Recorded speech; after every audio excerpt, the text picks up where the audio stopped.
ஆண்டவராகிய இயேசு கிறிஸ்துவின் நாமத்தில் காலை வாழ்த்துக்கள். இன்றைய மன்னா, அப்பொழுது யாக்கோபு, நான் தேவனை முகமுகமாய் கண்டேன், உயிர் தப்பி பிழைத்தேன் என்று சொல்லி அந்த ஸ்தலத்திற்கு பெனியேல் என்று பெயரிட்டான். ஆதியாகமம் 32:30.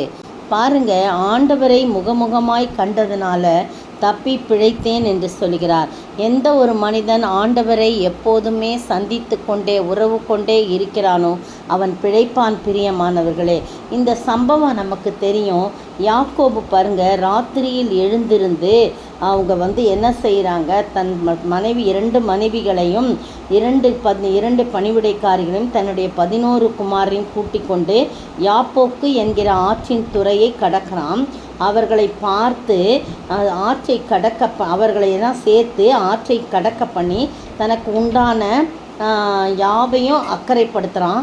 யாக்கோபு பிந்தி தனித்து இருக்கும்போது விடியும் மட்டும் ஒரு புருஷன் விடியுமலும் அவனுடனே போராடி அவனை மேற்கொள்ளாததை கண்டு அவனுடைய தொடை சந்தை தொட்டார்.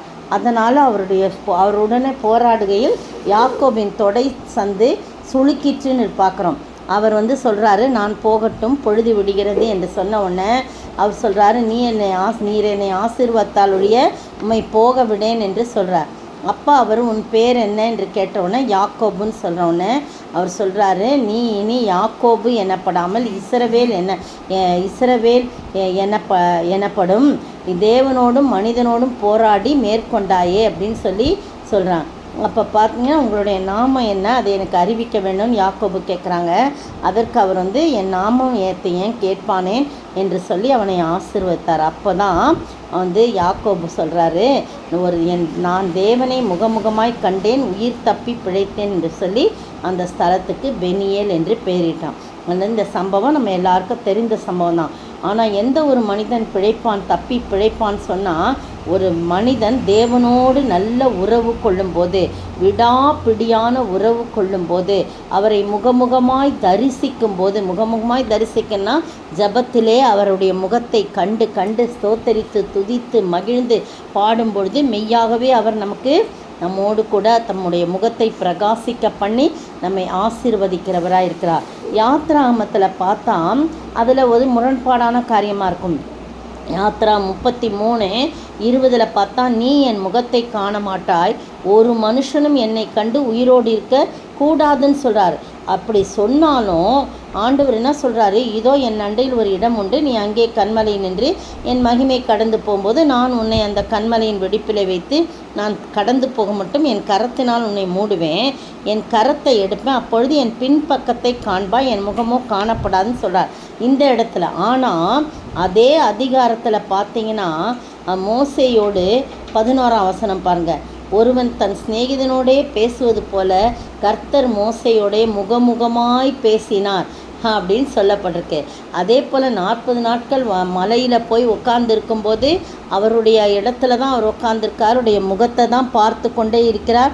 கர்த்தர் ஒரு மேகத்தில் இறங்கி அங்கே அவன் அருகில் நின்று கர்த்தருடைய நாமத்தை கூறினார் என்று சொல்லி 14 யாத்ராகம் 14:5 பார்க்கணும். அப்போ கர்த்தர் அவனுக்கு முன்பாக கடந்து போகிற போது அவர் கர்த்தர் அப்படின்னு சொல்லி அவர் அங்கேயே 40 நாட்கள் இருக்கிறனால அவருடைய முகம் எப்படி இருந்துச்சான், அவருடைய முகப்பிரகாசம் இவருடைய முகத்தில் வீசி அவர் மலையிலிருந்து இறங்கிய போது ஜனங்கள் அவரை பார்க்க முடியாதபடி அவ்வளவு பிரகாசம். காரணம் என்ன, கர்த்தருடைய முகத்தை அவன் தரிசித்து கொண்டே இருந்தபடினாலே அப்படி ஒரு முகப்பிரகாசம் அவனுக்கு இருந்தது. எப்படி சந்திரனுக்கென்று தனி ஒளி கிடையாது, பகல் முழுவதும் சூரியனுடைய ஒளியை உள்வாங்கி அந்த ஒளியை தான் அது என்ன பண்ணுது, ராத்திரி நேரத்தில் பிரகாசிக்குது. அதுபோல் 40 நாட்கள் ஆண்டவருடைய பாதத்திலே அமர்ந்திருந்து இரவும் பகலும் சாப்பிடாமல் அவர் முகத்தையே பார்த்து அவர் சொல்கிறதையே கேட்டு பசி இல்லாமல் தாகம் இல்லாமல் அப்படியே இருந்தவர் இறங்கி வரும்போது முகம் பிரகாசத்தினாலே நிறைந்திருந்தப்படினாலே அவன் முக்காடு போட்டு கொண்டான்னு சொல்லி யாத்திராகமம் 34:33 சொல்லப்பட்டிருக்கு. இந்த அருமையான வேளையில் நீங்களும் நானும் பாருங்கள். அதே போல் நியாயாதிபதிகள் புத்தகத்தில் கூட எனக்கு ஒரு சம்பவம் ஞாபகம் வந்தது. கிதியோன் சொல்கிறாரு, அவர் கர்த்தருடைய தூதன் என்று அவரை கண்டு, கர்த்தருடைய தூதனை பார்க்குறாரு. கர்த்தர் தான் சொல்லிது ஒரு இடத்துல கர்த்தருடைய தூதன் என்று சொல்லப்பட்டிருக்கிறது. நீங்கள் வாஸ்து பார்த்தீங்கன்னா 12ஆம் வசனம், 6ஆம் அதிகாரம் நியாயாதிபதிகள் 12ஆம் வசனத்தில் கர்த்தருடைய தூதனானவர் தரிசனமாகி பராக்கிரமசாலியே கர்த்தர் உன்னோடைய கூட இருக்கான்னு கிதியோனை பார்த்து சொல்கிறார். அப்புறம் கொஞ்ச நேரம் பொறுத்து என் ஆண்டவனே கர்த்தர் எங்களோட இருந்தால் இவையெல்லாம் எங்களுக்கு நேரிடுவான்னு சொன்ன கர்த்தர் பாருங்கள் உடனே வந்து அப்பொழுது கர்த்தர் அவனை நோக்கி பார்த்துன்னு 14ஆம் வசனம், உனக்கு இருக்கிற இந்த பலத்தோட போ, இந்த இஸ்ரவேலை மீதியானின் கையில் நீங்களாக்கி நிரட்சிப்பாய். அப்படி கர்த்தர் அதற்கு கர்த்தர் நான் உன்னோடைய கூட இருப்பேன்னு 16ஆம் வசனத்தில் ஒரு மனுஷனை முறியடிப்பது போல் நீ முறியடிப்பான்னு சொல்கிறான். அப்போ அது அப்படியே வந்துட்டு இருக்கும்போது கர்த்தருடைய தூதன் கர்த்தர் அப்படின்னு மாறி மாறி வந்துட்டுருக்கு. ஆனால் கர்த்தர் தான் அவனோடு கூட பேசினார். அப்போ என்ன சொல்கிறான், கர்த்தருடைய தூதன் என்று அவரை கண்டு, ஐயோ கர்த்தரான ஆண்டவரே, நான் கர்த்தருடைய தூதனை முகமுகமாய் கண்டேனே என்றார். அப்போ ஆண்டவர் சொல்கிறார் பார்த்தீங்களா, அதற்கு கர்த்தர் உனக்கு சமாதானம், பயப்படாதே, நீ சாவதில்லை என்று சொன்னார். அப்போது ஆண்டவருடைய எந்த ஒரு மனிதன் தேவனுடைய முகத்தை தரிசிக்கிறாரோ அவர் பிழைப்பான், அவன் என்றென்றும் பிழைக்கும்படியாக கர்த்தர் மாற்றிப்படுவார். நீங்களும் நானும் கர்த்தருடைய முகத்தை பார்க்காம இருக்கக்கூடாது. ஒவ்வொரு நாளும் ஆண்டவருடைய சமூகத்தில் போய் இருந்து ஆண்டவருடைய முகத்தை பார்க்கணும். அவருடைய முகத்தின் பிரகாசம் நம் மீது வீசணும்.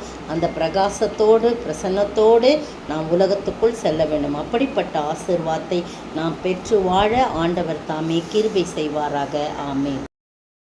நேற்றைய பதில், சிரேனே ஊரானும் அலெக்சந்தருக்கும் ரூப்புக்கும் தகப்பனுமாகிய சீமோன்.